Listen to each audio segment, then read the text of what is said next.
justru kita harus olahraga. Unik nih. Jadi di saat kita lapar, bukan makan yang dicari kalau memang kita berpuasa gitu ya. Bahkan tidak puasa pun begitu. Justru waktu kita lapar dan kita bisa tahan, itu harusnya kita olahraga. Tetapi kalau kita lapar, kita tidak tahan, bukan dibawa olahraga, tetapi dibawa mager. Mager itu baring aja misalnya. Nah, di saat ini rasa lemas itu makin jadi. Makin kita dia ya. Justru waktu muncul rasanya lapar gitu ya.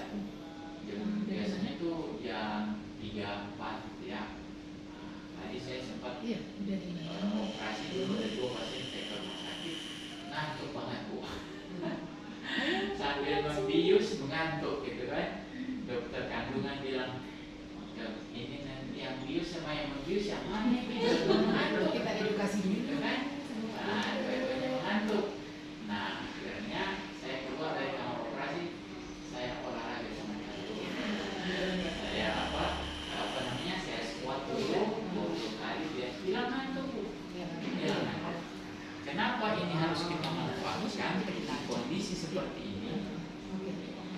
Karena di saat ini, ya kalau ngantuk itu di mau bergerak.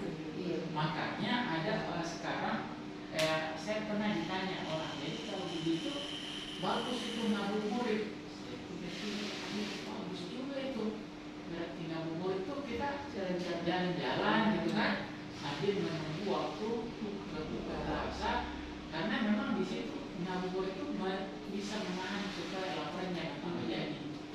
Nah, pertanyaannya kenapa bisa terjadi seperti itu? Makin males kita, makin tidur bareng, makin jadi lapar, makin lemas.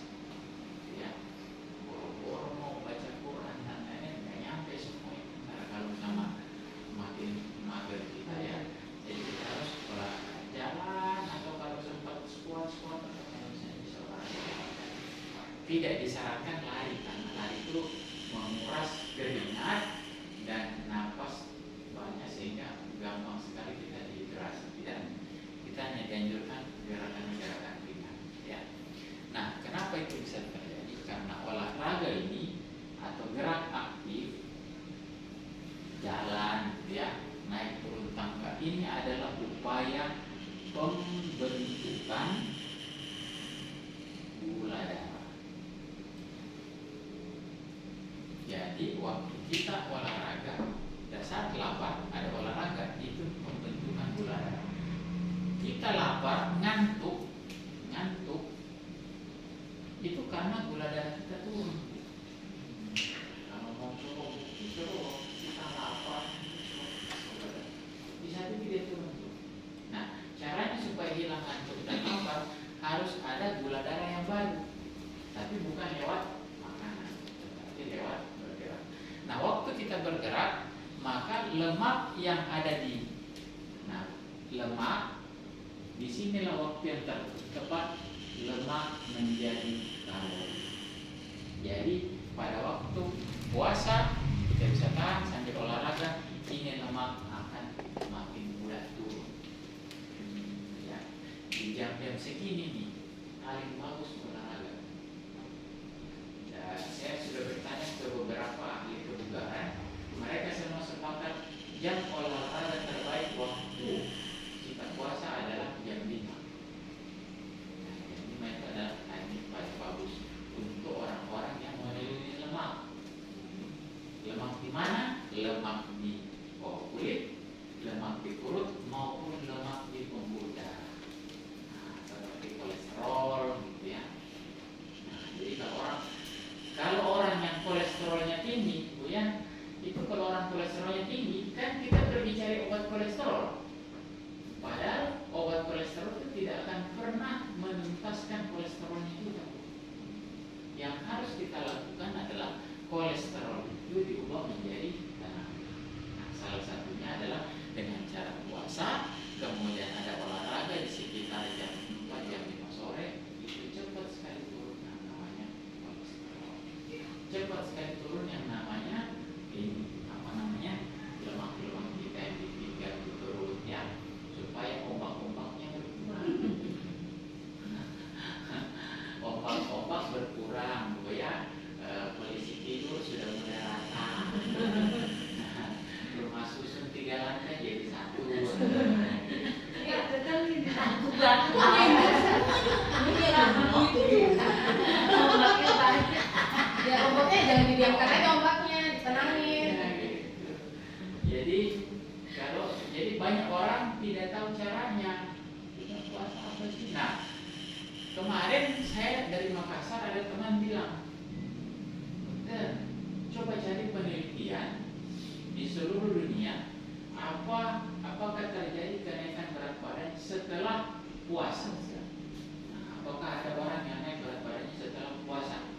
Saya cari penelitian, dapat penelitian, dan itu penelitian menjadi referensi beberapa negara.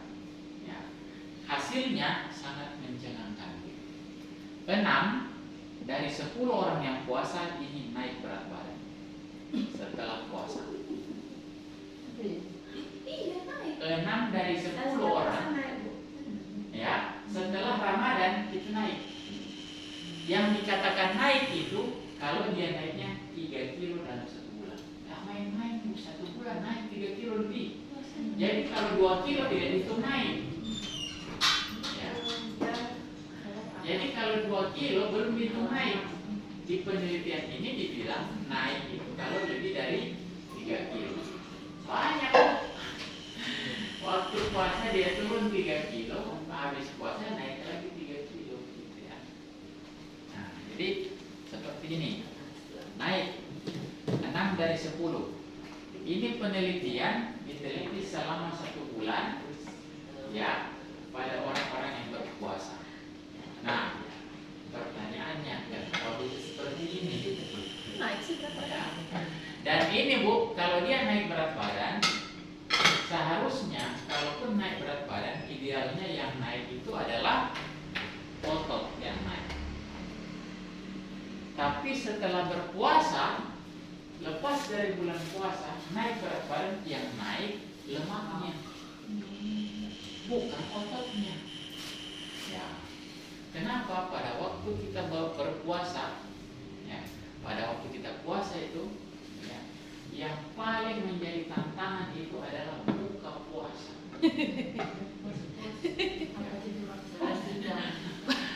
Buka puasa. Buka puasa yang ideal itu adalah mengembalikan kesegaran tubuh, bukan cari yang mengenyangkan. Ya, yang mengenyangkan ya. Jadi kalau yang mengembalikan kesegaran tubuh itu yang pertama apa? Air. Ya. Kemudian protein, vitamin, mineral. Boleh ada karbohidrat, gula sedikit, tetapi gula yang indeks glikemiknya rendah. Contoh yang paling ideal adalah kurma. Yang paling ideal, bukan cendol, bukan es buah, apalagi itu banyak macam di luar itu ya. Steler. Nah, itu. Nah, jadi kenapa pada waktu kita mengembalikan kesegaran itu bukan dengan protein, maka yang si cendol ini nanti masuknya kemana? Mengisi lapisan lemak, bukan otot. Karena kalau otot yang mau dikembalikan, harusnya protein yang dikonsumsi pada waktu kita berpuasa. Seperti itu. Kalau saya sendiri ini, kalau buka puasa nggak ada shake, rasanya kayak nggak apa ya. Dan godaannya besar Bu. Kalau tidak ada shake itu buka puasa, seperti di rumah sakit kemarin. Saya operasi sampai habis maghrib sampai menjelang isya. Waktu buka puasa Bu, semua di situ saya bisa habiskan. Terlalu lapar rasanya dan tidak tuntas-tuntas rasanya. Ada bakwan saya makan, ada jus alpukat dikasih saya makan juga. Terakhir dikasih saya sate 10 tusuk dengan lontong. Itu pun belum bikin kenyang. Kenapa? Karena saya kurang protein waktu itu. Nah, kurang protein. Ya.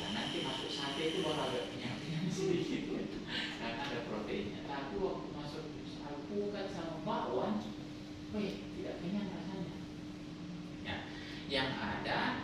Jadi waktu kita puasa, nah ini kira-kira lapisan otot, nah, ini lapisan lemak, ini lapisan air. Jadi badan kita itu sebegini kira-kira porsi. Nah, ya, waktu kita berpuasa, ya, dengan kurang konsumsi protein, yang turun nanti itu ototnya.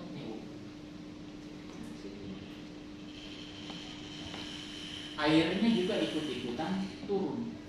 Nah, misalnya segini, ya. Misalnya segini. Nah, waktu kita buka puasa dengan cendol, es buah dan lain-lain bakwan, yang berisi di sini. Nah, lemak yang berisi. Waktu kita memulihkan tenaga, masuk cendol dan lain-lain itu, dia maksudnya mengisi lemak, ya, bukan mengisi otot dan bukan menambah air. Maka yang paling penting itu adalah konsumsi air putih kita. Ya. Nah sekarang air ini sendiri yang bisa menyegarkan lebih bagus, lebih cepat adalah air yang mengandung vitamin, mineral dan fitonutrien. Jadi kalau kita lagi puasa, ya, kemudian kita mau badan kita cepat segar, cepat pulihnya waktu kita ini, memang airnya harus ada ion-ionnya, ada apa namanya, ada elektrolitnya, ada vitamin mineralnya. Ya. Nah itulah kenapa saya selalu menganjurkan waktu buka puasa adalah air putih, teh dengan alus. Cepat sekali menyegarkan badan, langsung masuk ke sel langsung enak sekali dibanding air putih biasa. Itu air putih biasa agak lambat prosesnya, tetapi yang cepat itu adalah air putih ditambah dengan teh dan madu, jauh lebih menyegarkan. Ya. Nah kalau misalnya kita ajar dengan makanan-makanan yang seperti ya kolak atau apa ya, itu nanti bukan menyegarkan badan, bukan mengganti air yang kurang, tetapi malah menambah lemak yang ada. Nah, sehingga pada waktu akhir bulan puasa nanti ini bertambah. Nah, otot berkurang, lemak bertambah. Jadi sesuai. Ya. Jadi memang sudah sesuai. Sesuainya apa? Habis puasa kita cari baju baru. Kenapa harus cari baju baru? Karena lebaran, badan juga lebaran, harus cari baju baru karena badan lebih lebar dari sebelumnya. Nah, gitu ya. Harusnya di matahari itu ukurannya bukan apa, ukuran celana itu kan berapa ya? 30, 32 kan? 34. Harusnya itu 1 ombak, 2 ombak, 3 ombak, nah gitu. Tergantung berapa ombak yang ada di dalam pinggang kita. Oke. Nah, jadi seperti ini. Ada lagi pertanyaan orang seperti ini. Dokter, saya waktu puasa malah kumat saya punya mah. Nah, ini unik nih. Ya ada orang berpuasa kumat sakit mahnya. Ya. Saya bilang ibu pasti bukan puasa itu. Kenapa? Karena puasa harus ada niat dan pikirannya itu. Pikiran kalau kita sudah benar memang niatnya untuk puasa, maka itu asam lambung tidak keluar, Bu. Tidak keluar. Berbeda dengan orang yang menahan lapar tanpa niat puasa. Nah, itu berbeda. Jadi karena dia tahan lapar, artinya yang dia bayangkan itu makanan. Kalau orang puasa tidak mikirin makanan. Tapi kalau orang yang tidak berpuasa, dia berusaha tahan lapar, misalnya mungkin dia lagi di jalan, penjual makanan masih jauh misalnya kan, atau dia mau pergi buka puasa bersama, yang dia bayangkan makanan di rumah makan itu bukan lagi puasanya. Makanan di rumah makan itu enak-enak, akhirnya asam lambung keluar, jadi jumlahnya banyak sekali, macet pula di jalan, lambat sampai, ya itu kumat sakit makan. Ya, maka dari puasa menjadi menahan lapar saja itu akan berbeda hasilnya. Ya. Oke, jadi kalau kita mau sekarang, kalau kita mau bagaimana caranya Lebaran tidak tambah lebaran, nah maka di sisa waktu ini perbaikilah buka puasa kita itu yang pertama. Ya. Kemudian selalu ada olahraga di jam 4 atau jam habis asar tuh ya kita harus ada kegiatan dengan olahraga. Ya. Yoga juga tidak terlalu menguras apa ya, nggak seperti jogging. Ya, jadi sangat bagus untuk Suruh nyobain. mengurangi kadar lemak supaya kita jangan tambah lebar. Nah, kemudian apalagi selain buka puasa dan olahraga, nah berikutnya adalah pada waktu kita memasuki Idul Fitri ada dua yang biasanya sangat kurang pada waktu makanan kita di hari raya. Sangat kurang sekali, saya melihat ini kurang. Ya. Yaitu hidangan waktu kita berhari raya itu sangat kurang yang namanya air putih dan serat dari sayuran. Ya, jarang sekali ada sayur itu di hari raya. Jarang sekali. Ada pun cuma sedikit, hanya sekedar penghias dari menu. Padahal harusnya banyak. Ya. Kenapa penting ini serat? Karena kita di situ sudah mulai makan, dan yang membuat kenyang itu adalah serat dan air. Kapan di bulan Idul Fitri ini kita kurang serat dan kurang air, maka semua ketupat, lontong, apa segala macam akan masuk. Ya, semuanya akan masuk dan kita berusaha cari kenyang. Padahal yang mengenyangkan itu adalah air dan serat. Kemudian baru nomor 2 protein. Ya, jadi di hari raya kalau saya sarankan carilah serat dari sayur dan buah-buahan supaya lemak-lemak yang ada di dalam makanan kita itu bisa diikat oleh sayuran dan dibuat menjadi buah yang besar sehingga kita terhindar yang namanya badan tambah lebar di hari raya. Nah, seperti itu. Apalagi minuman di hari raya Coca-Cola, Fanta, itu sangat menggemukkan. Menggemukkannya ada dua yang menggemukkan dari Coca-Cola, Fanta, macam-macamnya itu. Ada yang pertama adalah pemanisnya, memang sangat manis, itu sangat menggemukkan. Yang kedua sodanya, dua yang menggemukkan, soda dan gula. Gulanya bukan gula alami lagi, gula rafinasi namanya ya. Jadi sangat tidak sehat sebenarnya.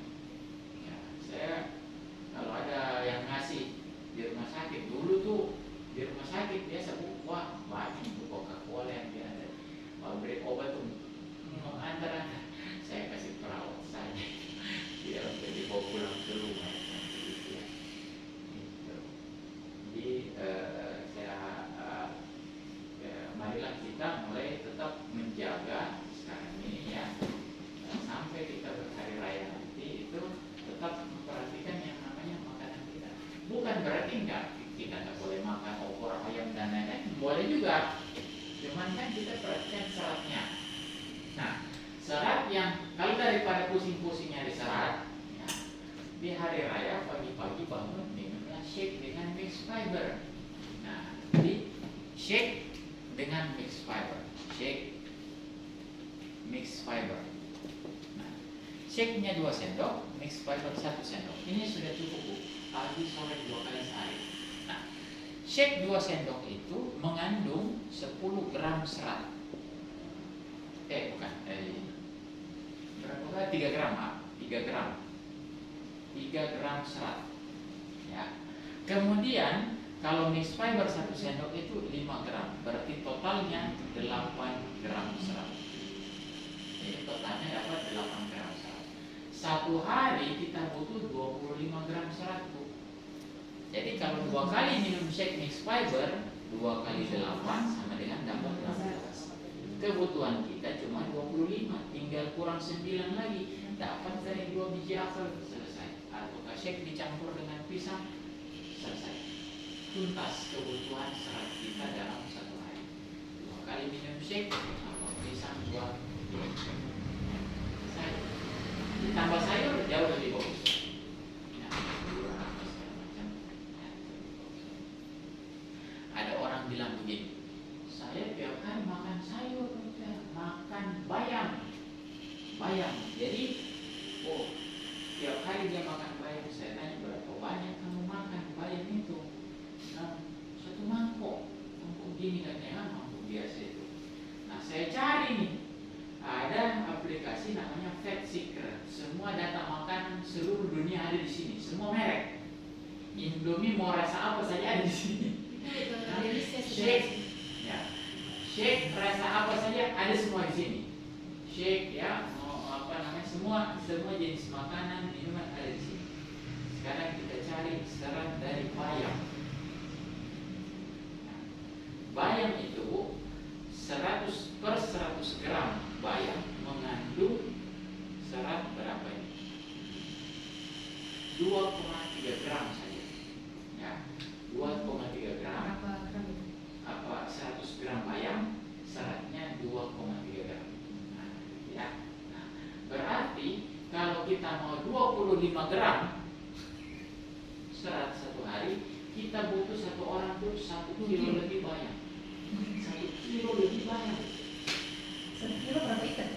Lo ngakui itu satu ikat paling 200 gram. 5 ikat. 5 ikat. Untuk 5 ikat dimakan 1 orang. Jadi kalau satu rumah kita itu 5 orang, butuh berapa tuh? 25 ikat. Jadi memang ada yang bilang, oh saya makan dari apel kata dia. Saya carikan dari apel.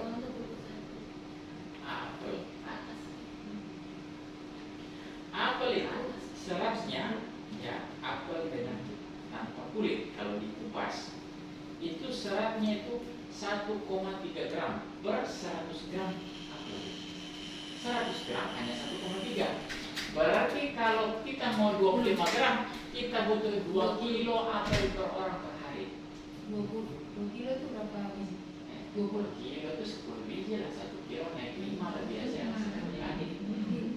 Butuh 10 biji apel sehari. Maka memang sudah dicerita. Bagi saya sendiri untuk memenuhi kebutuhan serat secara praktis memang dari shake. Karena kalau saya mengambil serat dari apel lebih mahal. Iya kan? Lebih mahal daripada minum shake dengan minum 2 kali sehari. Dapat seratnya, saya bisa makan enak, opor ayam dan lain-lain, rendang macam-macam itu akan saya makan. Kenapa? Karena saya yakin serat saya cukup dan lemak dari makanan di hari raya aman, diikat oleh serat, dibuang oleh buang air besar. Ya, serat ini penting. Nah, air putih lagi. Air putih sangat jarang kita ketemu pada waktu kita berhari raya. Hari raya apa aja itu datang kita bertamu pasti macam-macam warna ada di sini. Coca-Cola, Fanta, Coca-Cola, macam-macam kan. Ada air putih, tunggu di warung sebelah dulu. Ya, mau minum aqua sudah. Kenapa? Karena memang minumannya manis-manis. Padahal justru di hari raya itu kita butuh asupan air putih yang banyak untuk memenuhi selera kita terhadap makanan. Jadi mau makan yang enak ya tidak ada masalah. Ya, mau undang saya makan, ya, artinya yang penting ada serat dan air yang cukup. Ya. Jadi kalau menjadi apalagi apa tadi triknya? Yang pertama supaya badan tidak tambah lebar. Yang pertama adalah olahraga. Dan sisa hari raya ini olahraga. Nggak usah yang susah-susah. Jalan aja muter kompleks ya, 15 menit sudah bagus. Ya, 15-20 menit. Targetnya sih 30 menit. Ya, jalan gitu ya. Kalau sempat olahraga yang pakai beban sedikit itu harus lagi ya. Atau squat, lunges itu lumayan bagus untuk membakar lemak. Kemudian jadi ini yang pertama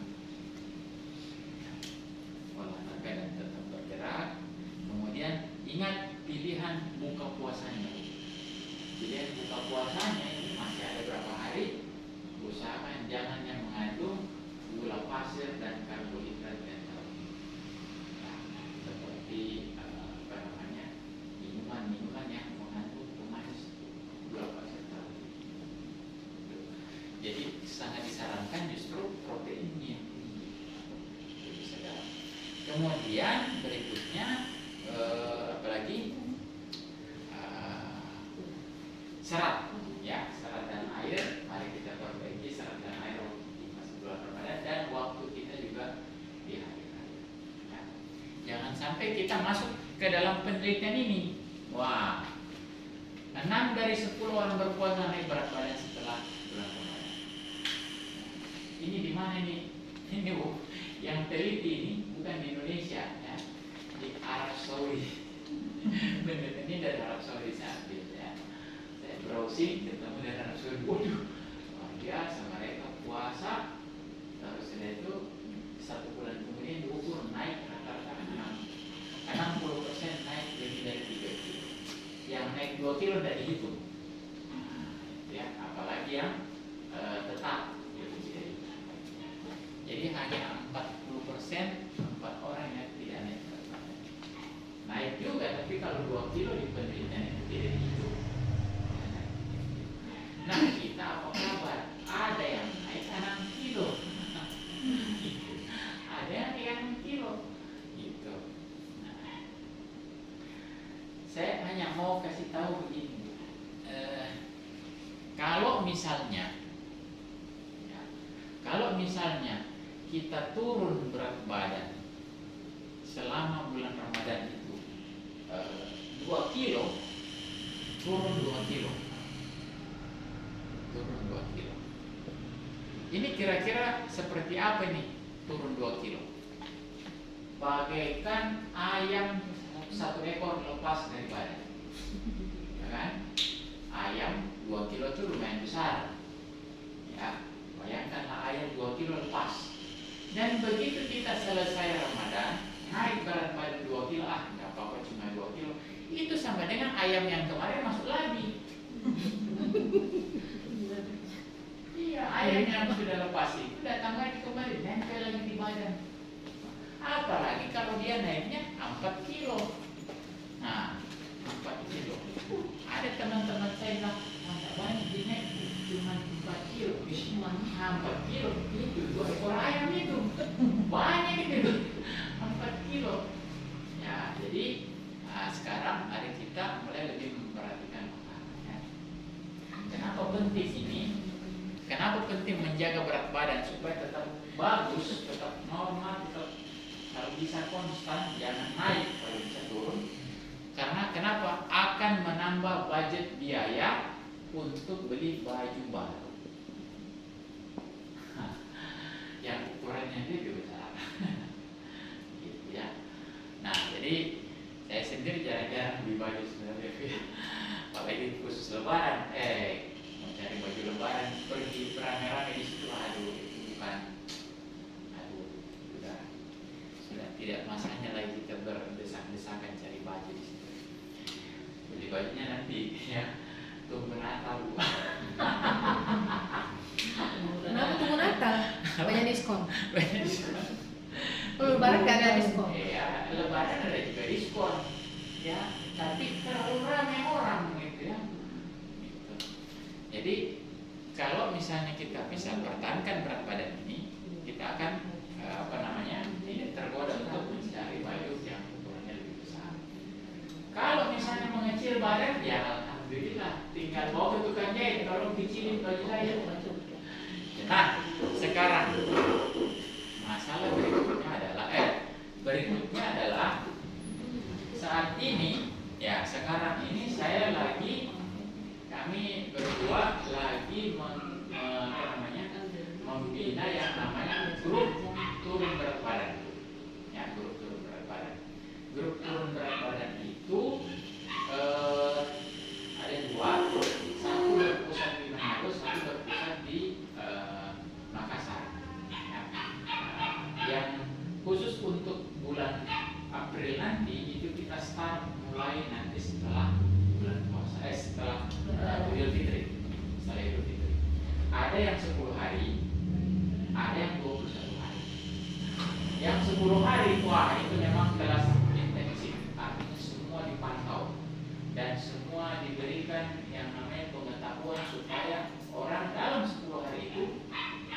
turun minimal 3 kilo. Artinya kita tuh semua peserta minimal harus turun 3 kilo dalam waktu 10 hari saja. Kalau yang kelas 21 hari itu agak santai, targetnya 4 kilo selama 21 hari. Jadi tidak terlalu banyak ya. Tapi yang 10 hari ini betul-betul diporsir supaya orang bisa hasil yang lebih baik, turun tetapi tetap sehat ya. Nah, syarat peserta itu adalah dia memiliki serangkaian produk yang dianjurkan. Tidak banyak sebenarnya, cuma ini syaratnya, syarat utamanya. Saya juga mengajar di situ. Jadi syaratnya ini. Nah, syaratnya ini pakai ini saja, ini isinya hanya shake alu dengan termo. Kemudian ibu-ibu bisa ikut kelas itu akan dipandu oleh semua mentor-mentor yang pelatih-pelatih yang hebat-hebat dalam itu berat badan di Herbalife Indonesia. Ya, jadi pesertanya ini sudah 1.000 orang, yang episode kemarin itu 1.000 orang, luar biasa banyaknya. Dari Berhadiah uang tunai. Berhadiah uang tunai 6 juta. Orang berbondong-bondong memang. Dennis cuma 5 kilo kemarin turunnya. Ada yang hampir 8 kilo. Iya. 20 hari. 20 hari. Aduh, saya juga heran. Nah, itu saya tanya kemarin, dia turun 8 kilo, dia gabung dengan puasa memang. Tapi minum shake-nya shake PPP mix fiber atau Shake mix fiber. 3. Terus Ya, minumnya pagi malam ya? Terus dia gabung yang puasa namanya intermittent fasting. Itu dia gabung itu antara produk dengan intermittent fasting. Dia ambil puasa 12 jam. Itu memang 8 kilo 20 hari. Wih, cepat sekali. Tapi intermittent fastingnya, kalau si Dennis kan dia nggak minum shake-nya pagi. Oh, iya. Iya, bagusnya habis buka minum shake dulu. Ya, kenapa? Baru makan. Karena untuk membakar lemak itu, Bu, membakar lemak. Nggak lambat turunnya. Ya, membakar lemak itu butuh yang namanya hormon, Bu. Hormon ini diaktifkan oleh vitamin dan mineral. Dan tidak semua vitamin mineral yang bisa mengaktifkan hormon pembakaran lemak. Dan itu diambilnya dari shake. Jadi shake itu desainnya itu bukan hanya sekedar vitamin biasa, tetapi jumlahnya itu sudah diatur untuk pembakaran lemak, gitu, dan pembentukan massa otot. Maka sahurnya orang intermittent fasting itu adalah shake, buka puasanya juga shake. Itu lebih cepat turunnya, cepat sekali turun. Dibandingkan dia tidak minum shake. Jadi kalau intermittent fasting kan sebelum tidur tuh kan terakhir ya, Bu. Ya. Jadi itu berarti sebelum tidur harusnya minum shake dulu. Ya. Nanti 16 jam baru minum. Ya, dengan dia minum shake, malam waktu dia tidur pun terjadi pembakaran lemak. Ntar dulu, kamu minum shake-nya kapan? Sore Sore dan sama mau tidur? enggak, sore sama pagi jam 10 aku biasa 16 jam.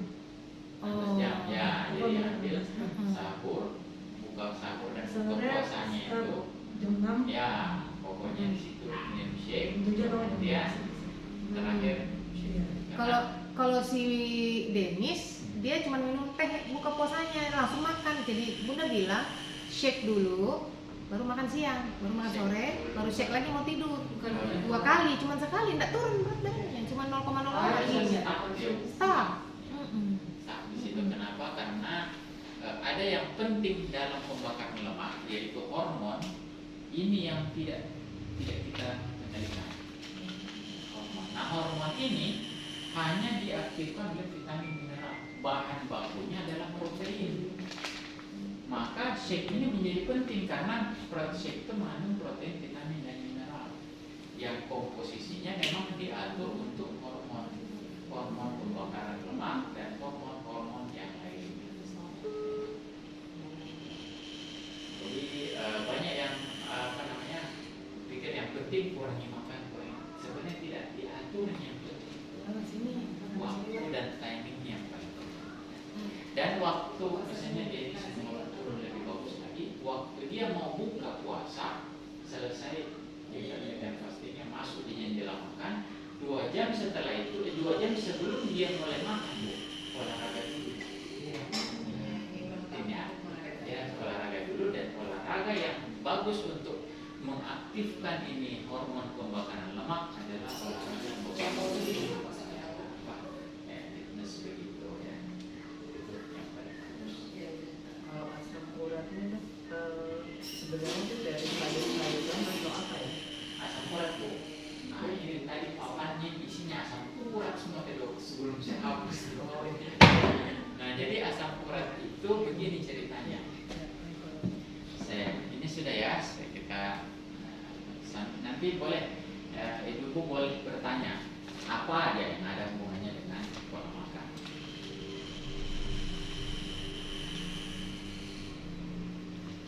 Mama Tio, ada yang mau ditanya? Berapa kilo udah naik? Puasa? Nggak naik? Nggak pernah naik, nggak pernah turun. Nah, kok puasa nggak turun? Iya. Harusnya tuh. Kenapa itu tanya ya? Kenapa nggak turun tuh puasa? Saya Tapi ini kan turun. turun. Gak dia turun gitu. Nah, sekarang kita lihat dulu lagi asam urat. Nah itu Denis, asam uratnya 11. Ya, asam urat ini Bu, ya asalnya dari apa? Makanan yang mengandung purin. Ya, purin. Purin ini adalah bahan yang ada di dalam makanan yang pasti kita makan. Ya, pasti kita makan. Purin ini dia akan masuk ke dalam tubuh kita melalui aliran darah, terus dia akan singgah di otot, tulang, dan sendi.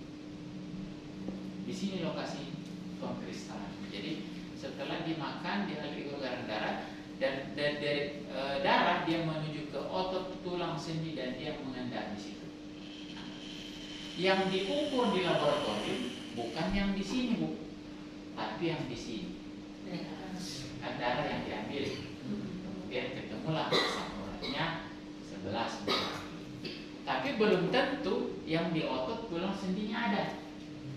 Makanya ada orang asam uratnya tinggi, tapi nggak ada masalah di persendian. Dia bisa biasa aja bergerak begitu, walaupun asam uratnya tinggi. Ya. Ada orang kebalikan, asam uratnya normal 6, tapi sakit banget sendinya. Kenapa? Karena asam uratnya ngendap di sini, yang masuk di aliran darah tidak ada, normal. Nah, ya jadi yang mengendap ini yang bikin sakit. Jadi tidak ada hubungan langsung antara asam urat darah sama nyeri sendi. Tidak ada hubungan langsung ya, kecuali dengan fungsi ginjal itu memang ada hubungan langsung. Ya, nah jadi antara 6 dan 11 itu belum tentu ini dua bisa juga dia 11 dan nyeri bisa. Berarti di darah tinggi di sendi juga tinggi ya. Pagi. Atau dia di darah normal tapi di sendi tinggi. Nah, itu juga bisa begitu nyeri. Nah, sekarang ya, apa penyebab apa aja makanan yang mengandung purin tinggi? Nah, yang pertama Bu, nomor 1 itu adalah jeroan. Ini nomor 1 yang paling tinggi asam uratnya, jeroan. Baik kalau di Makassar, Coto Makassar, jeroan semua. Nomor 1 jeroan. Nomor 2, ini kadang-kadang yang apa namanya kita tidak sangka-sangka, gula pasir dan gula rafinasi.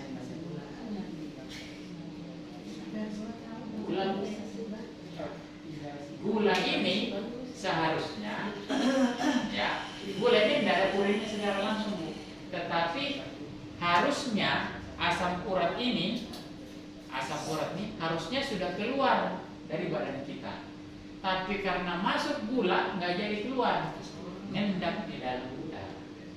Maka pengendalian gula pasir itu penting sekali supaya pengeluaran asam urat kita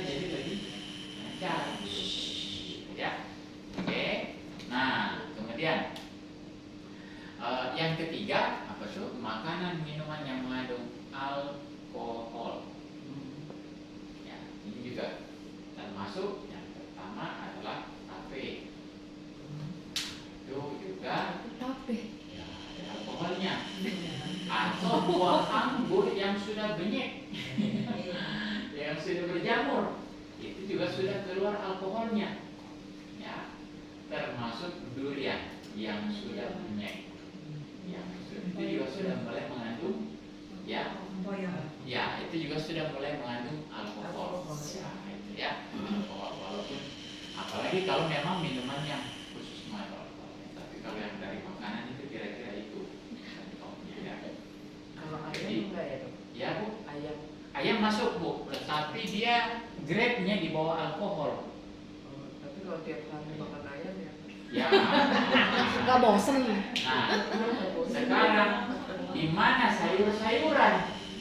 Ternyata Bu tidak masuk ke situ. Sayuran itu masuk di nomor 5, itu pun kalau jumlahnya berlebihan. Misalnya kacang-kacangan, misalnya 1 liter dimakan sendiri, kebanyakan. Nah, artinya harus dalam jumlah banyak baru dia bisa bikin masalah asam urat. Nah, sekarang apa makanan yang paling bagus untuk mengurangi asam urat? Paling bagus untuk mengurangi asam urat nomor 1, sayuran. Justru sayuran, kangkung, bayam, kacang panjang itu yang harus dikonsumsi banyak untuk mengurangi asam urat. Padahal itu kita hindari ya. Sekarang kita tidak mau makan asam urat karena tidak mau makan bayam, kangkung, saya namanya nanti asam urat. Padahal sebenarnya banyak penelitian membuktikan tidak ada hubungan antara kangkung dan bayam dengan asam urat. Ya, nah justru konsumsi sayuran mengurangi asam urat. Nah, jadi jangan kita bikin fitnah sama penjual sayuran. Kasihan itu bayarnya nggak laku, sayurannya nggak laku gara-gara kita tuh penyebab asam urat ya. Nah, uniknya ada orang habis makan sayuran kuat sakit sendinya. Iya kan? Iya. Habis dia makan sayuran, malah sakit.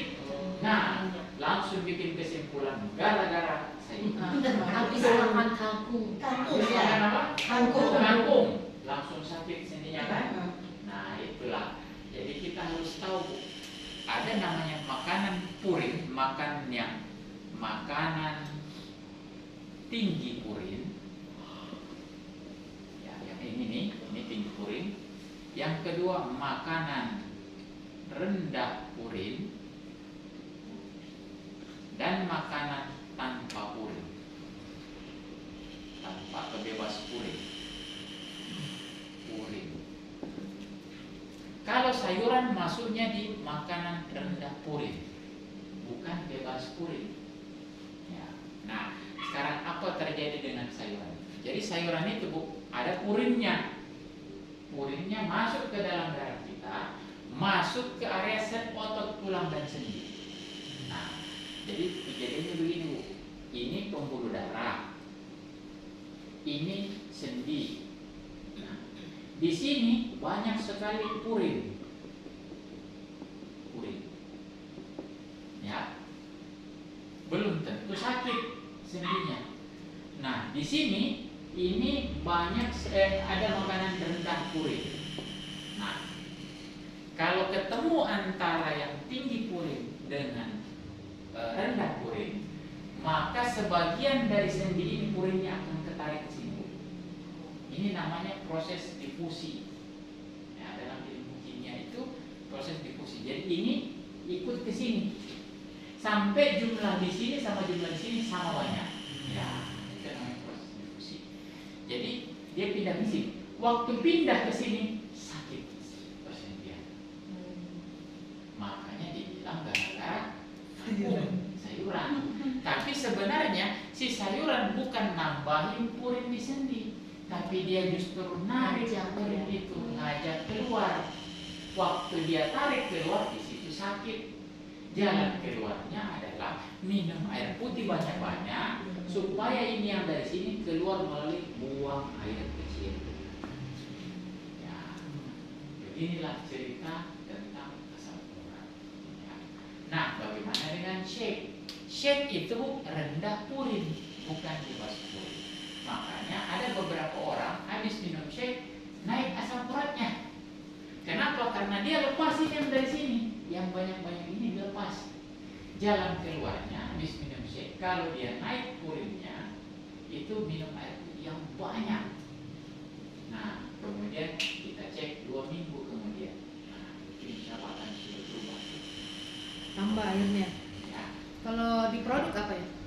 Apa tuh? Produk. Kalau di produk yang rendah purin, semua protein yang ada di Herbalife itu dia semua bisa membantu menariknya. Yang pertama adalah shake, ya, kemudian mix fiber, kemudian yang berikutnya lagi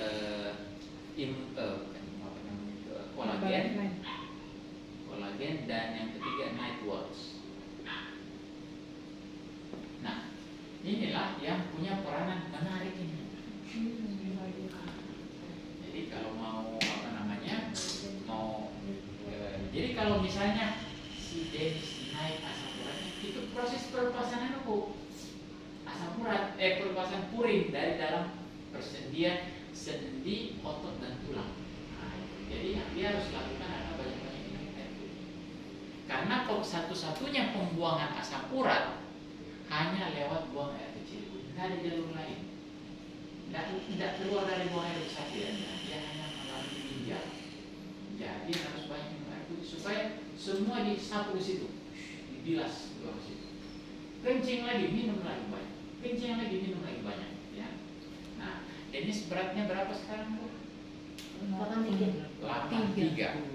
Kalau kita kali 5, berarti 4 liter minimal per hari. Air putih. Ya. Lebih banyak, lebih bagus, kurang tidak boleh. Supaya asam uratnya nanti bisa jauh berkurang tanpa obat asam urat. Itu udah termasuk shake belum? Apanya? Kalau 4 liter itu sudah Di luar. Tidak masuk teh Ya, juga. kecuali bukan orang yang asam urat. Artinya misalnya ada orang yang mau dihitung betul cairannya, seperti orang yang gagal ginjal, seperti orang yang masalah jantung, itu dari shake dihitung. Ya, shake itu mulai sedang dihitung juga. Sehingga kalau orang yang seperti itu lebih bagus agak padat aja ininya.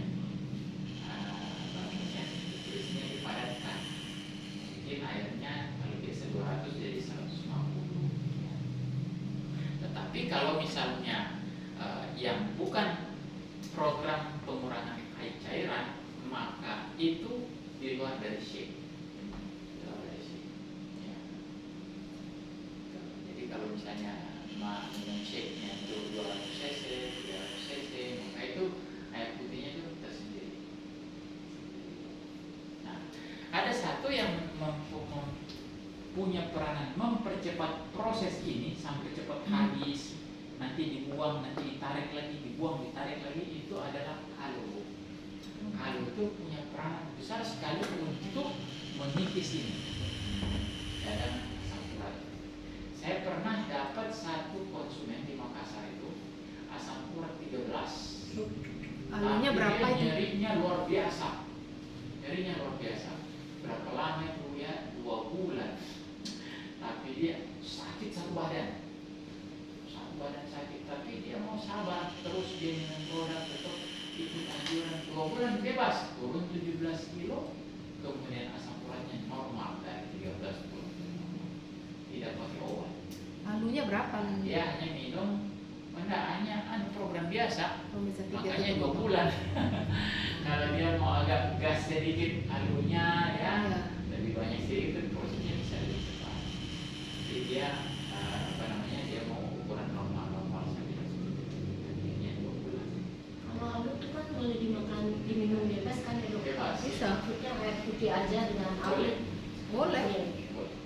Air putih. Nah, makanya hidrasi, yang saya bilang hidrasi, kalau kita mau minum air putih supaya segar badan cepat, dan masuk ke persendian-persendian dan otot-otot kita dengan cepat dan bagus adalah air putih yang dicampur air atau kan dicampur teh.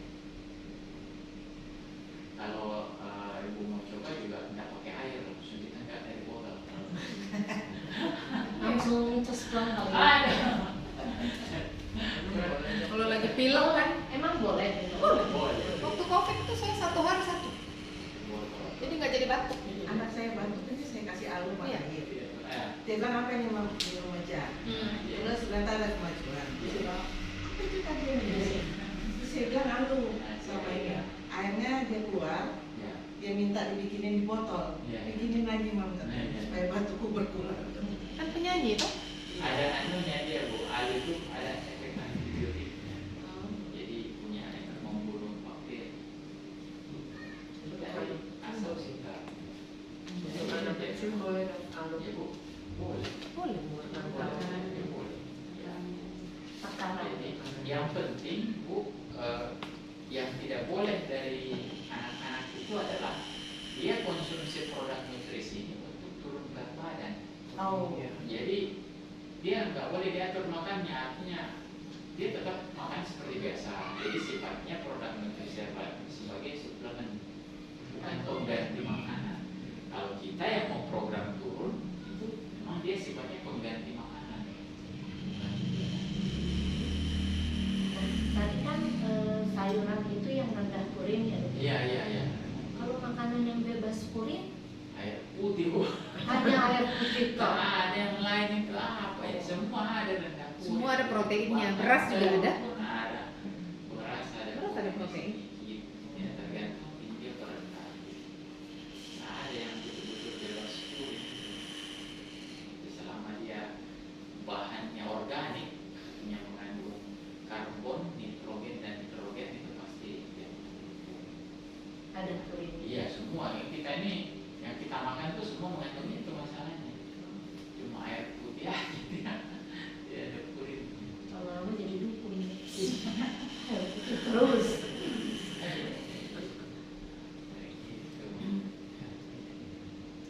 Oke, ada pertanyaan lain lagi? Dok, Ya. kalau misalnya kita kan makan nggak boleh minum teh ya dok, kan katanya teh bisa ngikat zat-zat yang Besi, ya. Nah, kan kalau misalnya kita minum tehnya teh herbalet kayak teh atau energi itu Sama. Ya. sama. Jadi begini ceritanya. Di dalam teh itu mengandung yang namanya katesin. Katesin itu sifatnya mengikat zat besi, ya, mengikat zat besi sehingga kalau dia ikat zat besi dari makanan kita, maka kita akan kekurangan zat besi. Sementara ini dibutuhkan untuk pembentukan sel-sel darah, ya. Jadi kita akan kekurangan zat besi. Nah ternyata saya cari penelitiannya itu terjadi kalau konsumsinya dalam jumlah besar dan dia tidak makan. Dia makannya hanya sedikit. Hanya minum teh-teh terus. Ya, gitu. hanya minum teh terus makannya apa ya? Cuma mungkin nasi sedikit. Nah, itu memang tidak dianjurkan konsumsi teh dengan pembatasan makanan yang berlebihan. Ya. Jadi dan tidak banyak yang bisa diikat sebenarnya oleh teh itu. Itu teh itu, cobalah kita lihat teh itu, ambil teh 1 sendok itu kan cuma segitu tuh. Sedangkan makanan yang kita makan itu kan volumenya besar, sehingga memang terjadi pengikatan zat besi. Jadi zat besinya nggak masuk ke dalam darah kita, tapi dibuang melalui buangan besar, tapi jumlahnya terlalu sedikit. Jadi sebetulnya nggak ngaruh. Nggak terlalu pengaruh. Iya, yang penting kita makan biasa aja. Penting jangan ada terlalu apa namanya berpantang yang terlalu hebat. Ya. Apalagi kita masih makan daging, wah itu daging. Nah ini zat besinya cukup lumayan tuh. Jadi kita makan sayuran, itu juga zat besinya cukup bagus. Jadi tidak terlalu khawatir. Gitu. Gitu. Ya apalagi makan dibikin pokat-pokat saja pun belum kadang ini kita terlalu takut. Ada satu yang itu disebarluaskan padahal sebenarnya tidak punya makna apa-apa itu. Kalau untuk mixed fiber itu apakah dikonsumsi tiap hari hanya dengan mixed fiber, hanya dengan air putih dan saja gitu? Boleh. Boleh. Boleh untuk Nanti lebaran. hanya untuk kebutuhan penambahan serat. Ya, hanya buat penambahan serat. Tujuannya misalnya nih, ini sebentar lagi saya mau pergi ke 5 rumah. Lebaran. Makan enak. Nggak ada serat nih. Ini dulu mix fiber campuran putih. Berat-berat. Jalan kita di hari raya. Pulang tuh minum lagi Bu, 1 sendok. Supaya ini si serat yang sebelum makan daging banyak dan sudah makan daging banyak itu mengikat. Waalaikumsalam. Mari Pak Haji. Jadi dia bisa mengikat lemak Sendiri aja? dari makanan itu. Jadi yang biasanya selama ini saya lakukan hanya kalau udah makan goreng-gorengan terus minum mix fiber aja, jadi bukan sebelumnya dong. Boleh, masih boleh. Boleh, tapi yang bagus justru sebelum dan sesudah. Ya. Tetapi itu juga kalau misalnya memang kita tidak minum shake dalam 1 hari. Oh, jadi kalau kita minum shake Shake itu ya, itu kan sebelum kita makan gorengan kan kita sudah minum shake pagi. Iya. Itu kan di dalam usus itu dalam kampung saja dia 2 jam di situ. Dia bisa sampai 4 jam, jadi 6 jam sebelum makan bakwan lah misalnya kan. Minum shake itu jaraknya masih cukup masuk akal. jadi sebetulnya bagusnya tuh diminumnya sebelum kita makan yang goreng-goreng atau sesudahnya dong. Kalau rutin minum shake sesudahnya. Oh, Tapi apakah boleh sebelumnya? Boleh juga karena shake yang kita minum itu tadi pagi adalah sebelumnya makan gorengan. Itu kerjanya itu dia mengikat kolesterol dalam tubuh gimana tuh? Ya, jadi mixed fiber itu namanya serat larut. Jadi ada 2 serat, ya. Serat larut dan serat tidak larut. Jadi serat larut ini, itu namanya inulin. Inulin itu yang ada di dalam mixed fiber itu. Ya. Kalau serat tidak larut, ini dari sayuran Bu. Nah, ini serat-serat yang dari sayuran itu kan serat tidak larut. Dulu kita di Herbalife punya serat tidak larut, namanya tablet fiber. Nah, karena bahan bakunya makin susah, di stop produksinya oleh Herbalife Internasional. Beberapa negara di stop produksi. Akhirnya kita sekarang kewalahan cari serat tidak larut. Nah, serat tidak larut salah satu contoh lagi itu adalah pot. Pot itu gabungan antara serat larut dan serat tidak larut. Jadi pot itu cukup bagus untuk mengganti serat tidak larut. Ya, nah sekarang bagaimana caranya serat tidak larut ini bekerja? Kalau serat tidak larut ini kira-kira kalau ini usus kita ya, di dalam usus kita itu ada tonjolan-tonjolan namanya fili-fili usus. Nah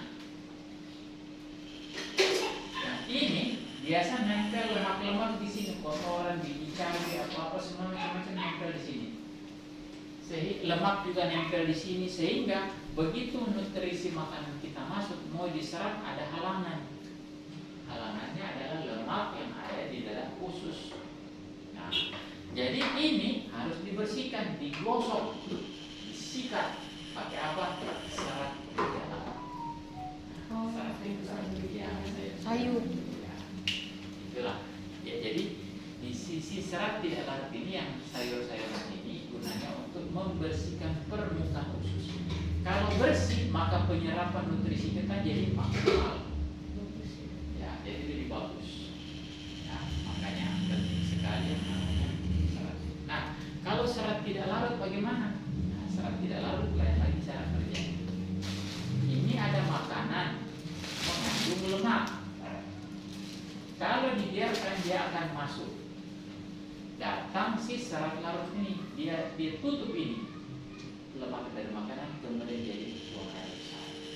Jadi dua-duanya memblokir lemak, tetapi dengan cara yang berbeda. Maka kombinasi ini menjadi lebih bagus. bagus antara serat larut dan serat tidak larut.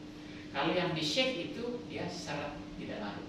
Kalau di mix fiber serat larut.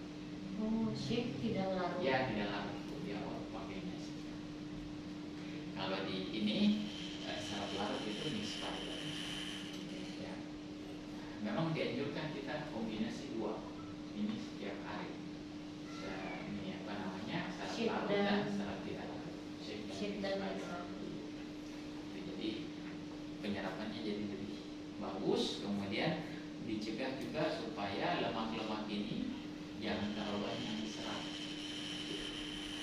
Kalau untuk kolesterol gimana dok? Kalau kolesterol itu dia Mengurangi. sudah di dalam darah, Bu.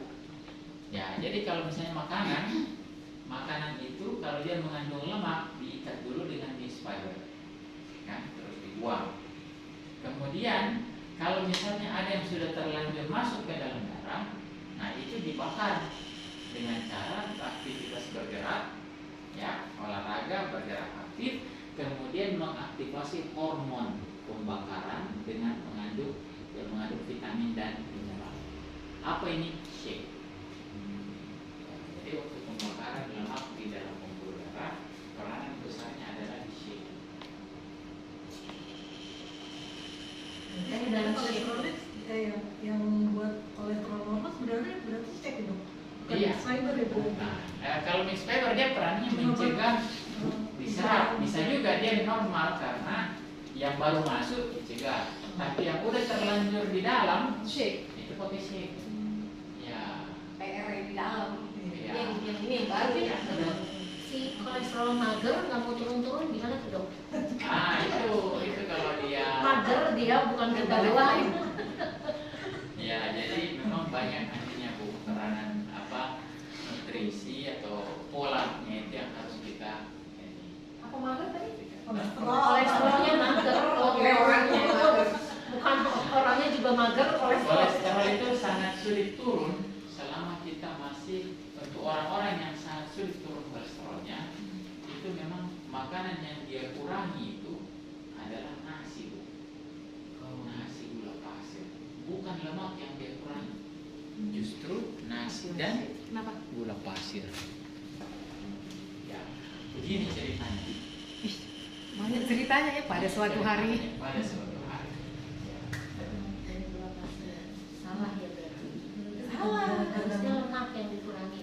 Kalau orang diet keto itu makannya lemak, Bu, tapi kolesterolnya turun. Karena dia nggak makan nasi sama gula pasir. Gitu. Jadi begini ceritanya. Jadi kalau kita butuh kalori, energi dari makanan itu kan 3 sumbernya, Bu. Dari karbohidrat, protein, dan lemak. Nah, lemak ini termasuklah kolesterol, ya, kolesterol, trigliserida di sini ya, trigliserida. Nah, ini 2 lemak, kolesterol, trigliserida. Nah, kalau kita makan, ya, atau bergerak, kalau kita bergerak, energi pertama itu ngambilnya dari sini dulu, Bu.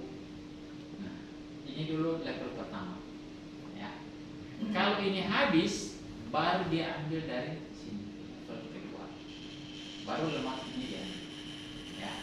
Nah, kalau protein ini tidak bisa dihitung sebagai energi, dia akan berfungsi untuk menjaga sel, untuk regenerasi. Nah, tapi kalau energi ambilnya dari karbohidrat dan lemak. Jadi kalau kita makan nasi, Bu, ini masuk nasi, tubuh bilang, ini nasi dipakai, ini kolesterol jangan dipakai. Jadi selama nasi dan gula pasir banyak, ini nggak akan terpakai, Bu. Ini nggak akan diubah menjadi tenaga dan tidak akan turun. Tapi kalau kita kurangi ini nasi sama gula pasir, begitu habis maka tubuh bilang, habis ini si nasi, mana sumber yang lain? Oh, ada nih kolesterol. Nah, ini baru dipakai. Begitu ini dipakai menjadi sumber tenaga, dia akan turun jumlahnya di dalam darah. Maka memang kalau di rumah sakit teman-teman saya banyak sekali yang sudah sekarang diet tanpa nasi. Gitu, mereka sudah pernah tidak makan nasi. Jadi harus diturunkan itu karbohidrat dan Gula. Ya, betul, gula pasir dan beras. Yang putih-putih, gula putih, tepung putih, semua nasi yang putih. mengandung pemanis atau apa itu yang apa namanya gula biasa, gula rafinasi, gula apa aja itu ya tidak boleh lagi digunakan supaya kolesterol kita bisa turun. Karena kolesterol itu sumber tenaga, sumber energi. Ya, kalau misalnya si karbon ini kalau dalam apa di tentara ini junior, ini senior. Ya, senior harus gugur semua dulu baru junior maju. Baru senior maju ini junior yang harus dulu. Jadi kalau ini masih banyak di dalam darah nggak akan dipakai, dia akan tetap hendak di dalam darah kita dan tetap tinggi dalam darah. Bagaimana dengan mengkonsumsi obat penekan kolesterol? Dia tidak mengurangi jumlahnya. Dia hanya menekan disimpan di tempat-tempat persembunyian. Begitu obat itu tidak diminum, dia akan kembali. Maka terapi terbaik untuk mengendalikan kolesterol, trigliserida atau lemak darah adalah mengatur pola makan dan olahraga. Hanya itu dua tuh. Kapan misalnya kita tetap malas berolahraga, tetap misalnya masih makan nasi yang banyak jumlahnya, maka ini tidak akan Maaf, kalau nasi kita ganti dengan kentang ya hampir sama. Masih tinggi. masih tinggi juga. Jadi pertanyaannya kenapa mesti nasi? Boleh sih nasi Bu ya, jumlahnya tetap terbatas ya. Saya sarankan itu satu porsi untuk kalau yang kolesterolnya tinggi ya, satu porsi untuk ukuran rumah makan Padang itu satu harian. Wow, Iya. banget. Nah, Kalau yang kayak di apa namanya Kalau di di Dero bawah itu segitu banyak coba makan di situ. terus ukuran McDonald itu satu porsi itu sekitar sehari. sehari itu habisnya. Ya, sehari. Oh. Baru turun itu ibu punya kolesterol. Padang itu kan nasinya kalau dibawa pulang dia banyak. Makanya Kalau makan di situ ya makanya biasanya pakai yang nasi resop Bu. Nah, nasi resop kan standar itu Bu. Itu bisa sehari seharusnya. kasihan amat ya. Jadi untuk orang-orang yang punya problem seperti ini mau kita turunkan di lauk. Boleh makan lauknya banyak, boleh, silakan. Boleh makan sayurnya banyak, boleh. Ya, tetapi yang penting nomor satu itu adalah nasi dan gula pasir. Kalau misalnya kita mengkonsumsi obat-obat medis ya, Ya, ya. itu perlu jangka waktu nggak untuk kita minum shake itu jeda? Tidak, langsung saja. Oh, langsung. Ya, langsung aja. Kenapa? Bahan dasarnya dia adalah kedelai. Kedelai itu adalah kalau kita perumpamakan dia seperti tahu dan tempe. Kalau kita habis makan nasi pakai tahu dan tempe, boleh nggak langsung minum obat kolesterol? Boleh. Nah, boleh, tidak ada masalah. Sama dengan shake, karena dia bahannya sama. Beda dengan susu sapi.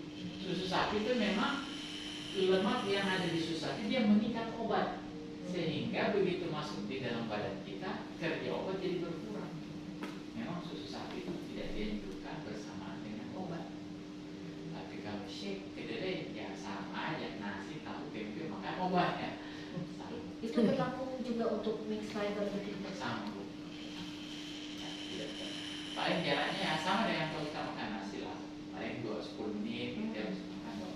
Nggak perlu terlalu jarak. Ya sejam setengah jam gitu. Iya.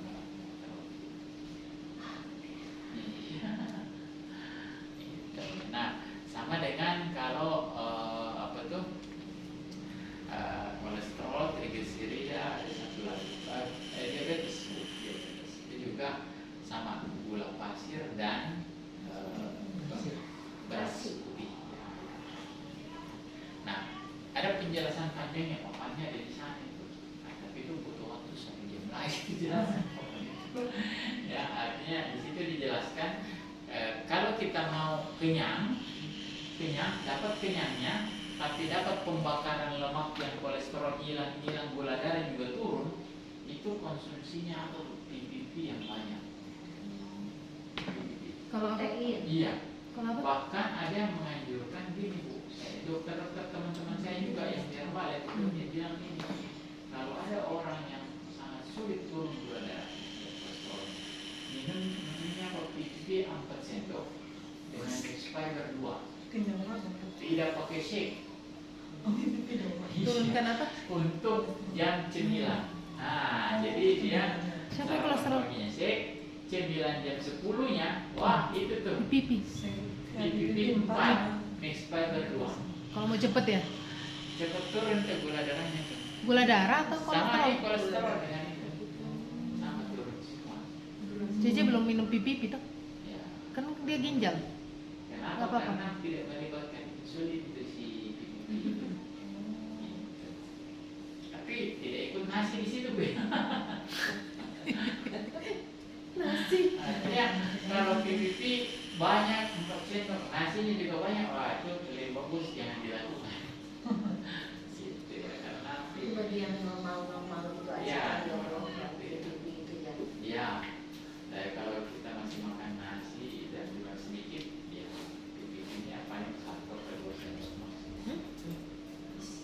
Tapi kalau ada teman-teman saya itu yang dia coba betul ekstrim, dia hanya konsumsi produk herbal itu, nggak ada makanan lain, ayam tidak, ikan tidak, tahu tempe tidak, nggak ada, lauk pun tidak ada, apalagi beras, nasi nggak ada, dia hanya makan itu dari produk herbal saja. Ya, 1 hari minum shake itu 4 kali, kemudian PPP dengan mixed fiber 3 kali. Wih, saya bilang ini motornya banyak juga nih, Mas. Siapa itu? Hah? Siapa? Dokter Rizky. Oh, dari Rizky. Cepat turunnya. Wah, itu Ceknya 4 turunnya. kali. Tapi maksimal orang hanya tahan itu di 2 minggu. Setelah itu udah tahan, dia harus ketemu nasi lagi. Cuman dia sudah tahu Booster. batasannya kan. Ya, booster 2 minggu itu rata-rata turun 8 kilo. Kalau mau tampil ya? Bukan hanya tuh, ada yang turun. Si lemak kolesterol turun, gula darah turun semua. Iyalah, nggak ada anunya. Nggak ada nasi. Nggak ada nasinya. Nggak ada nasi. Shake Nah, aja. nasi itu yang memaksa insulin itu kerja keras. Terus gula darah itu kalau mengambil kan Kalaupun nasinya nasi merah gimana? sama. Sama. Soalnya kan ditanya, misalnya nasi putih berapa kalori? 300. Nasi merah 270. Semua Jadi aja. tak ada bedanya. Hanya bedanya kalau nasi putih begitu masuk di dalam darah, gula darah langsung naik. Kalau yang ini dia agak lambat begini naiknya. Bedanya di situ. Jadi tidak menaikkan gula darah secara drastis. Tapi jumlah kadar gulanya sama.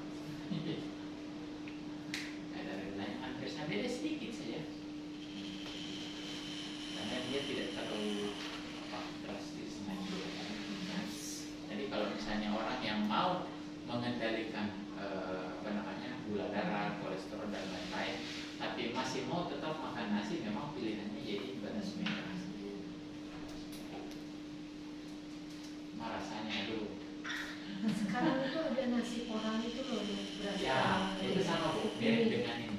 Mirip dengan apa? Itu apa nasi timbul? Nah, Timbul. Timbul itu kan simpel ya, impor. Lumayan. Nah, dan dia sama dengan ini, naiknya cepat. Oh. Kalau nasi porang itu Bu, saya rasa harganya pun lebih mahal dari Nah shake. itu Lebih apa? Lebih mahal dari shake. Bisa? Sekilo berapa sih, Pak? Oh 198. 198 sekilo. Jadi berapa kali makan itu? Berapa kali? 20 kali makan. Berapa? Sesaset. Cepet lah, cepet udah. Cepet habis. Habis. Kan lebih mahal dari shake. Belinya juga cuma sekilo gitu ya. Belinya sekilo dan itu 200 lah. Itu 2000 perak lagi kan 200 cepet habis. Berapa kali makan? Tapi beneran nggak dimasukin. Memang cuma ditaruh di mangkok terus Disiram dikasih air panas. Iya. dibiarkan setengah Kayak jam nasi. itu memang kayak ini. Nasi ya. Kayak nasi. Katanya konon 150 gram itu gulanya cuma 3 sampai 7. Ya, ya. Memang bukan beras. Tapi ya itu Ubi. Beras beneran. iya itu Ubi dibikin kayak beras. pakai Apanya? kantong kering Mas. Berarti 200. Disyukurin ke bagusnya ini beras. Oh, udah Mak, 200.000 sekilo. Aduh. Yang 15.000 aja udah naik jadi 20.000 ini 200. Kalau 1 kilo berapa kali makan tuh, Bu? Aduh, tergantung orang yang makannya berapa banyak Udah sasetan. dan satu piring dia makannya berapa banyak. Itu dan Yang cukup. kelompok. Saya aja pernah makan satu saset pun nggak kenyang. Karena kayak agak rada Iya. Ada yang sasetan, Nah, ada berapa biji dalam buku itu, ada yang memang tok 1 kilo gitu. Iya. Biasanya kalau untuk bawa ke kantor mereka ngambil 1 saset. Ya, satu saset. Kalau untuk laki-laki memang enggak. Nggak nendang itu segitu. 2 cup kali baru Baru lumayan. kenyang. Itu dengan tambah lauk kan. Memang lebih mahal dari sih jadinya itu. Tambah lauknya ini. Oh, belum lauk. Belum lauk kan baru beras aja tuh. Minum saya tahu. Kalau satu keluarga 4 orang aja ya lumayan, makanya tadi ditanya berapa lama ya tergantung berapa kepala dan berapa banyak. Pak Narso apa kabar? Alhamdulillah. Pak Narso dia libur ini minum shake. Oh iya. Lagi libur. Bagusnya shake pagi, dia udah mau ambil shake kan dia bisa sore. Iya, iya. Kencing-kencing katanya. Kalau Oh, udah iya. bilang shake-nya aja malam aja, shake-nya malam aja nggak usah teh. Ya kayak ibu-ibu ini nggak pakai shake. Ya, nggak pakai teh. Ya, karena kita minum sore kan, Ya tehnya nanti sahur aja gitu loh. Ya, tehnya langsung gitu kan, Ya. tehnya. Nah kita ngosit, nggak sampai selesai. Pipis terus. Iya. Beser. Beser. Beser. Ya, pulang. Betul. Jadi, alhamdulillah karena kita berhenti dulu. Dan saya, Ya, setelah ya sayang aja. kalau saya memang nggak bisa Pak. Iya. Nggak makan nasi, ngantuk Pak, ngantuk kerja membius di rumah sakit, masa mengantuk. Kalau kita sahur nggak makan nasi, shake aja. Kadang-kadang ada seperti itu. Shake teh, kan shake mix fiber dengan PPP kan? Saya masih ada nasi. Nasi segini. Sedikit kalau makan. Kalau nggak shake, PPP mix fiber lauknya ya. Itu lauknya tanpa nasi. Nanti Ini buka baru sudah nasi. tahan lapar sih ya, ya. Iya. Ya, kalau kita maunya minum pagi nih, Nah, sampai jam 2, jam 3 juga belum ada lapar itu. Iya. ada lagi Pak. Tapi kalau minum tehnya tuh udah manis aja. Nanti ya beser ya. Nah itu teh kan memperlancar buang air kecil. Nah itu bagus sekali memang untuk yang asam urat. Ya. Jadi karena dia mempercepat aliran darah ginjal. Jadi Nah, kalau yang sembelit gimana? nah sembelit itu hanya 2 masalahnya Bu. Kurang air sama kurang serat. 2 itu lagi. Kurang air dan Sama kurang serat. Jadi kalau misalnya dia minum shake sembelit gitu ya, atau tanpa ada konsumsi apapun sembelit. Nah yang pertama ini 2 ini harus kita tahu dulu. Apakah dia kurang air, apakah dia kurang serat. Ini memperbaiki gerakan khusus dari gerakan mekanik. Nah, jadi apa mekaniknya ini ya. Kemudian kalau ternyata saya banyak minum air, saya banyak makan sayuran, tapi masih sembelit juga. Nah, yakin kita kan? Dia juga minum air putih banyak, masih sembelit juga, berarti fungsi saraf di ususnya terganggu. Sehingga ususnya jadi malas bergerak. Saraf ususnya tidak memerintahkan usus bergerak. Nah, apa ini? Berarti dia ada radang kemungkinan di persarapan ususnya. Berarti apa yang dia harus konsumsi? Antioksidan. Seperti multivitamin, turmeric, ya, carbohydrate, nutrisi aktif itu adalah nutrisi-nutrisi apalagi yang peranannya sebagai antioksidan. Ya. Herbalife Line itu apa sih, Dok? Omega 3, omega 3. Oh. Tapi kita omega 3 kita beda. Yang kemarin ya. Dia minumnya yang Morris itu. Gak apa-apa. Ini kelebihannya kita apa? Jadi kalau masih juga seperti itu, berarti kemungkinan itu ada di persarapan ususnya. Gini, dia minum shake pagi dan malam. Ya. Ya. Terus tapi yang gitu karena kalau pagi itu biasanya kopi Ini ya. kopi pahit gitu loh, Ya, kopi ya. hitam. Dan itu dia buang BAB-nya tuh lancar katanya. Sementara terus dia minum shake ikut gitu ya, kayak ikut program 10 hari pagi malam. Tapi dia stopin kopinya. Ya. Nah itu dia sembelit. Nah, berarti Memang kalau tidak minum shake pun dia minum kopi itu karena sembelit, jadi baru bisa Ya. BAB Ya, gitu loh. betul. Dan itu sampai beberapa hari dia nggak bisa BAB, jadi dia terpaksa pagi minum kopi lagi, barulah Ya, dia ya, ya. gimana tuh? Yang dia jadi di kopi itu ada namanya kafein, ya, kafein. Kafein ini sifatnya kalau di dalam dunia kedokteran namanya pemicu hormon kolinergik. Kolinergik ini kalau disentil dia itu gerakan usus jadi lebih cepat. Nah, itulah peran kafein. Jadi kalau saran saya dia berarti sudah tergantung dengan yang namanya kopi. Kopi, ya. Nah, jadi lepasnya nggak bisa tiba-tiba yang kayak gitu. Oh gitu. Dia harus Bertahap. lepasnya bertahap. Nah, ada kafein di dalam energi itu ada kafeinnya. Itu juga bisa membantu menggantikan kopi, tetapi kopi ini memang tinggi kafeinnya. Butuh banyak kafein dari energi baru bisa mengubah. Jadi kalau saran saya, dia jangan lepas tiba-tiba. Oh iya. Dia kurangi takaran dulu, setiap hari dia kurangi takaran. Pelan-pelan dia mulai turunkan lagi dari misalnya tiap hari menjadi tiap 2 hari. Tapi awalnya dia kurangi dulu takarannya. Misalnya biasanya 2 sendok kopinya turun jadi 1,5 dulu. Nanti turun jadi 1. Setelah seminggu atau 2 minggu turun lagi. Baru dijarang-jarangin. Jadi memang nggak bisa.